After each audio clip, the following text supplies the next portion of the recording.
बड़ा मज़ेदार क्वेश्चन पूछा आपने कि हिना साहब क्यों हार गई।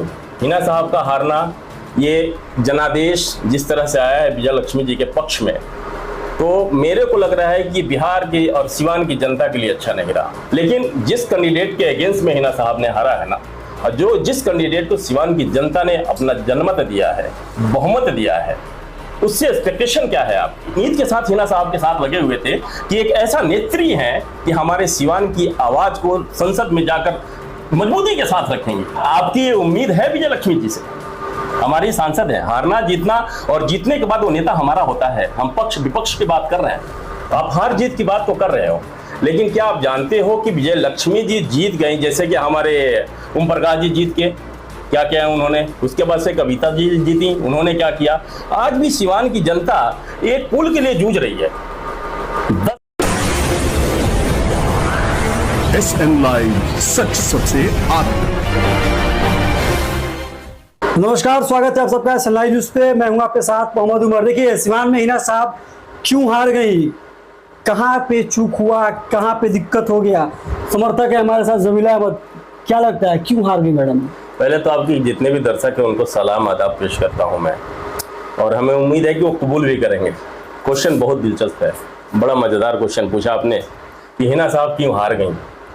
देखिए, लोकतंत्र में हारना जीतना, इस पर ट्रस्ट नहीं करना चाहिए। और ये ज़रूरी नहीं है कि आप इलेक्शन लड़ रहे हैं तो आप जीत ही जाओगे, ये ज़रूरी नहीं है कि आप हारने के लिए लड़ रहे हो। लेकिन ये हार आपको हर बार कुछ ना कुछ सिखा के जाता है। हिना साहब का हारना ये जनादेश जिस तरह से आया है विजय लक्ष्मी जी के पक्ष में, तो मेरे को लग रहा है कि बिहार की और सिवान की जनता के लिए अच्छा नहीं रहा। जनादेश का स्वागत करना चाहिए, जनादेश को लोकतंत्र में जनादेश को एक्सेप्ट करना चाहिए। लेकिन जिस कैंडिडेट के अगेंस्ट में हिना साहब ने हारा है ना, और जिस कैंडिडेट को सिवान की जनता ने अपना जनमत दिया है, बहुमत दिया है, उससे एक्सपेक्टेशन क्या है आपकी? आप हार जीत की बात तो कर रहे हो, लेकिन क्या आप जानते हो कि विजय लक्ष्मी जी जीत गई? जैसे कि हमारे ओम प्रकाश जी जीत के क्या किया उन्होंने, उसके बाद से कविता जी जीती, उन्होंने क्या किया? आज भी सिवान की जनता एक पुल के लिए जूझ रही है। 10 साल 15 साल से आप एक ही चीज के लिए फाइट कर रहे हो कि यहाँ एक पुल होना चाहिए, यहाँ ओवरब्रिज होना चाहिए, क्योंकि हमारी गरीब जनता एम्बुलेंस जाती है, उनकी तबीयत खराब हो जाती है और वहाँ डेथ हो जाता है। हमने वहाँ पे रिपोर्टिंग किया था, तो कई लोग ऐसे खुलासा कर रहे थे कि यहाँ पे एम्बुलेंस जब आती है, मरीज से एकदम मतलब क्रिटिकल जो मामला होता है उस टाइम मौत हो जाती है। यही क्या कविता सिंह ने 5 साल में क्या कुछ? मैं यही बोल रहा हूँ, आप हिना साहब के हारने पे आप जश्न मना रहे हो, आपका अपना अधिकार है, आप मनाओ ना, कोई नहीं रोकता। लेकिन नुकसान किसका है? कौन उठाया आवाज? क्या ओम प्रकाश ने आवाज उठाया? क्या कविता जी ने आवाज उठाया? क्यों नहीं आवाज उठाई ये लोग? हमारी एक्सपेक्टेशन क्या थी? हम तो इस उम्मीद के साथ हिना साहब के साथ लगे हुए थे कि एक ऐसा नेत्री है कि हमारे सिवान की आवाज को संसद में जाकर मजबूती के साथ रखेंगे। क्या आपकी ये उम्मीद है विजय लक्ष्मी जी से? हमारी सांसद है, हारना जीतना और जीतने के बाद वो नेता हमारा होता है। हम पक्ष विपक्ष की बात कर रहे हैं। जीतने के बाद लोकतंत्र में आप मानो या ना मानो, हमारे यहाँ सिवान की अभी संसद कौन है? वर्तमान में संसद कौन है? विजय लक्ष्मी जी। हमें एक्सेप्ट करना है, लेकिन विपक्ष में रहकर हमें विरोध भी करना है। और जब तक विरोध का आवाज नहीं उठेगा तब तक हम नेता को निखार नहीं सकते हैं। नेता को निखारने के लिए विरोधी मजबूत होना चाहिए। तो हमारे हिना साहब विरोधी के साथ खड़ी है, एक विपक्ष के साथ खड़ी, मजबूती के साथ खड़ी रहेंगे। ये क्या लगता है कि सिवान में फिर विकास हो गया? 5 साल तो गोली मिला जनता को, सिवान की जनता को एक लॉलीपॉप दे दिया गया, 5 साल तक जनता चूसती रही। क्या फिर लगता है कि इस बार भी लॉलीपॉप भी मिलेगा? मेरे को इसी का डर है। तो क्या 5 साल आप जानते हो 19 लाख, लगभग 19 लाख आबादी है सिवान की, लगभग 19 लाख आबादी है, और 19 लाख आबादी का प्रतिनिधित्व कौन करेगा? विजय लक्ष्मी जी। जो बोलने जाती है तो लड़खड़ा जा रही है। हमें उम्मीद है कि उनके धीरे धीरे एक्सपीरियंस हो जाएगा। घर में रहने वाली एक महिला है, संसद में जाएंगी, बोलते बोलते एक्सपीरियंस आ जाएगा। लेकिन सर मुर्दा बोल दी थी, नहीं कोई बात नहीं, स्लिप ऑफ टंग हो जाता है। मोदी जी से स्लिप ऑफ टंग, मैं उस पर नहीं डिस्कस करना चाहता। ये व्यक्तिगत टिप्पणी नहीं होना चाहिए। हमारे देश के प्रधानमंत्री कभी बेटी बचाओ बेटी पढ़ाओ तो बेटी पढ़ाओ बोल देते हैं, स्लिप ऑफ टंग है, एक्सेप्ट करना चाहिए। हम भी बोल रहे हैं, हमारे जुबान से कुछ निकल जाएगा।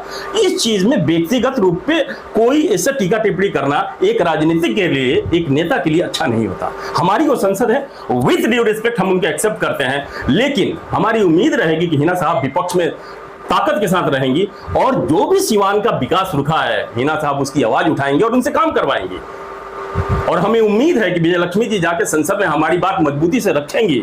लेकिन जिस तरह का उनका स्टेटमेंट आ रहा है मीडिया में, जिस वे से वो बोल रही हैं, हमारी एक्सपेक्टेशन क्या पता पूरा होगा कि नहीं होगा। जैसे कि कविता जी ने क्या किया, ओम प्रकाश जी ने क्या किया। आप कैसे बोलेंगी जाके संसद में? यही तो डर है। वो चीज कैसे बोलेंगी? मैं तो 19 लाख जनता से मैं ये बोलना चाहता हूं कि आपने क्या किया, किसे चुन लिया। जो धरती राजेंद्र बाबू की धरती है, मौलाना मजरुल हक की धरती है, ये धरती विद्वानों के लिए जाना जाता है। आपने क्या किया? जात पात की राजनीति पे जात के, हिंदू मुसलमान के नाम पे जाते आप बढ़ जाते हो इलेक्शन में। ये लोकतंत्र, हमारा देश किस दिशा में जा रहा है, हम सिवान को किस दिशा में लेके जा रहे हैं। ये राजेंद्र बाबू की धरती से उनकी एक संसद, ऐसी संसद जाएंगी जो संसद में बोलने के लिए उनके पास कुछ नहीं है, मतलब कैपेबल ही नहीं है कि they can present the representation of the people. Siwan की जनता, 19 लाख की जनता की आवाज वहां उठाएंगे, उनके अंदर सलाहियत नहीं है। मैं जोर से बोल रहा हूं, और अब इसलिए जोर से बोल रहा हूं कि ये लोकतंत्र की खूबसूरती है।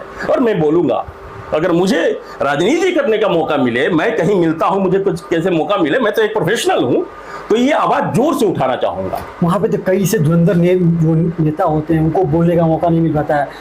कुछ मतलब कम समय अगर मिलता भी है इन्हें बोलने के लिए, कुछ कम समय मिलता है इनको आवाज़ उठाने के लिए, मुद्दों पे बात करने के लिए, तो क्या लगता है कि उससे कम समय में सही तरीके से अपनी बातों को रखना? देखिए, कम समय और ज़्यादा समय की बात नहीं होती। आप कितने बड़े वक्ता हैं, उस वक्ता के हिसाब से आपको थोड़ा सा वक्त मिलता है। आपका जिस तरह का मतलब होता है, आपकी कितनी सीट से, उसी के अकॉर्डिंग आपको मिलता है। लेकिन हमारे जो बिहार के माननीय मुख्यमंत्री नीतीश कुमार जी हैं, नीतीश कुमार की एक संसद है, वो उनके पार्टी के एक सांसद हैं, और उस सांसद को मौका मिलना चाहिए। लेकिन अगर इनको मौका भी दिया जा रहा है तो क्या वहां भगवा पे, हरा झंडे पे, हिंदू पे, मुसलमान पे डिस्कशन होगी? ये तो डिस्कशन खत्म हो गया ना। मैं आपके चैनल के माध्यम से सिवान की जनता को बताना चाहता हूं, जिन्होंने उनको सिलेक्ट किया इलेक्शन में, अपना जनादेश देके उनको सिलेक्ट किया, उनको बताना चाहता हूं कि क्या ये डिस्कशन संसद में चलेगा। नियर बाय अभी भविष्य में, अरे भूत में एक घटना घटी। भारत के लोकतंत्र के मंदिर में एक ऐसा हमारे देश का संसद के पटल पे ऐसे शब्दों का इस्तेमाल किया, कटुआ, मुल्ले, कठमुल्ले, पाकिस्तानी, इस तरह शब्दों का इस्तेमाल हुआ, जो भारत के लोकतंत्र का मंदिर है, जो विश्व देखता है, जिसमें जब डिस्कशन होती है, उसको मोदी जी की इतनी मजबूरी हो गई, जिसका राम रमेश बिदुड़ी है, उसको टिकट नहीं दिया मोदी जी ने। तो ये जिस मुद्दे पे जनादेश मिला है, हिंदू मुसलमान के मुद्दे पे जनादेश मिला है, क्या ये मुद्दा संसद में चलने वाला है? आपने तो दे दिया, लेकिन आपने किसको चुन लिया? क्या ये विकास की जो गति धीमी पड़ गई है, जो सिवान की नीड है, जो जरूरी है, जरूरी काम है, होंगे क्या? वो कार्य होंगे? लगता है कि ये बात उठाएंगे, इस पे डिस्कशन होना। अच्छा, हिना साहब को कहाँ पे कितना वोट मिले, इसे थोड़ा सा बात कर लेंगे। देखिए, हिना साहब को कहाँ पे कितना वोट मिले, मैं उस आंकड़े पे भी नहीं जाना चाहता। हमारी जो एक्सपेक्टेशन थी, हिना साहब के साथ मैं लगा था, मैंने साथ नहीं ले, मैं कार्यकर्ता हूँ, मैंने उनसे व्यक्तिगत रूप से कभी मुलाकात नहीं हुई है, लेकिन मेरा एक अपना मन का ये आवाज़ था, मेरे मन की आवाज़ ये थी कि एक लेडी है, जो आयरन लेडी है, उसके हस्बैंड को मार दिया जाता है, पॉलिटिकल मर्डर होता है दिल्ली में। मैं वहाँ मौजूद था, मैंने देखा है वहाँ का हश्र देखा है कि आप एक राजनीति हत्या के बाद, लोग बोलते हैं कोरोना में शहाबुद्दीन साहब की देर पॉलिटिकल मर्डर था यार, लेकिन उस मर्डर के बाद भी वो लेडी खड़ी हुई है, वो जूझ रही, किसके लिए? अपने परिवार के लिए जूझ रही है। हिना साहब को ब्रेड एंड बटर के लिए फाइट कर रही है, अपने रोटी के लिए फाइट कर रही, नहीं कर रही है ना, सिवान की जनता के लिए लड़ रही है। वो घर से निकल जाती है, जो पर्दे में रहने वाली औरत है, वो घर से बाहर निकलती है, किस लिए निकलती है? कि हम सिवान की जनता की आवाज को उठाएंगे, सिवान की महिलाओं का आवाज उठाएंगे, सिवान के स्वास्थ्य सिस्टम पे बात करेंगे, सिवान के एजुकेशन सिस्टम पे बात करेंगे, गरीबी रेखा में जीने वाले लोगों को बात करेंगे। जैसे हमारे यहाँ समूहपुर गांव है, जहाँ एक मुसहटोली बोलते हैं, वहां आकर बोलती है जिस बच्चे को परेशानी हुई उसका हम मदद करेंगे। तो ये विचारधारा को हमारा जनादेश समर्थन नहीं दिया। हमारा जनादेश, मेरा तकलीफ इस बात से है, मैं व्यक्तिगत रूप से इसलिए आहत हूं कि हम जब इलेक्शन आता है तो हिंदू मुसलमान में क्यों बढ़ जा रहे हैं? हम इस बात पे क्यों नहीं बिलीव करते? और जो भी हमारे सेंट्रल के नेता हैं, केंद्र के नेता हैं, हमारे माननीय प्रधानमंत्री नरेंद्र मोदी जी, अमित शाह जी, जिस तरह के शब्दों का प्रयोग किया, क्या लोकतंत्र में ऐसे शब्द का इस्तेमाल किया जा सकता है? अगर आपके अंदर मानवता बचा है, राजनीति छोड़ो, अगर आपके अंदर मानवता बचा है तो मानवता पे और संविधान पे बात करो। जो संविधान का प्रस्तावना बोलता है we the people of India, हम भारत के लोग, इस पे बात क्यों नहीं करते हो कि हमारा संविधान बोलता है कि हिंदू मुसलमान नहीं, हम भारत के लोग, we the people of India, हम भारत के निवासी, हम भारत के लोग, भारत के विकास के लिए बात करेंगे। देश का प्रधानमंत्री जो एक पार्टी का प्रधानमंत्री नहीं होता है, देश का प्रधानमंत्री, सबका प्रधानमंत्री होता है, वो बोलता है कि आपका मंगलसूत्र एक व्यक्ति विशेष, एक जात विशेष छीन लेगा। अमित शाह जाते हैं उत्तर प्रदेश में तो निजाम की बात बोलते हैं कि जितने भी ये थे वो थे, सबको मरवा दिया। ये क्या हो रहा है देश में? सोचना है इस बात पे। मेरा तकलीफ इसी बात पे है। मैं इस चीज से परेशान हूं, मैं इस चीज से व्यक्तिगत रूप से बहुत आहत हूं। ये थे हमारे साथ जमीला अहमद, जिन्होंने बेबाकी से बात रखी और साफ तौर पे हिना शाह को भी लेकर के कई से बातें कहें। ऐसी भाई तमाम खबरों को देखते हैं सनलाइव न्यूज़। धन्यवाद। देश और दुनिया की ऐसी ही खबरों को पाने के लिए जुड़े रहिए हमारे साथ। और हाँ, अगर आप वीडियो को फेसबुक पर देख रहे हैं तो हमारे फेसबुक पेज को लाइक करें, और अगर आप यूट्यूब पर देख रहे हैं तो यूट्यूब चैनल को सब्सक्राइब करना मत भूलिए। वीडियो को लाइक कीजिए, शेयर कीजिए और अपने कमेंट जरूर दीजिए।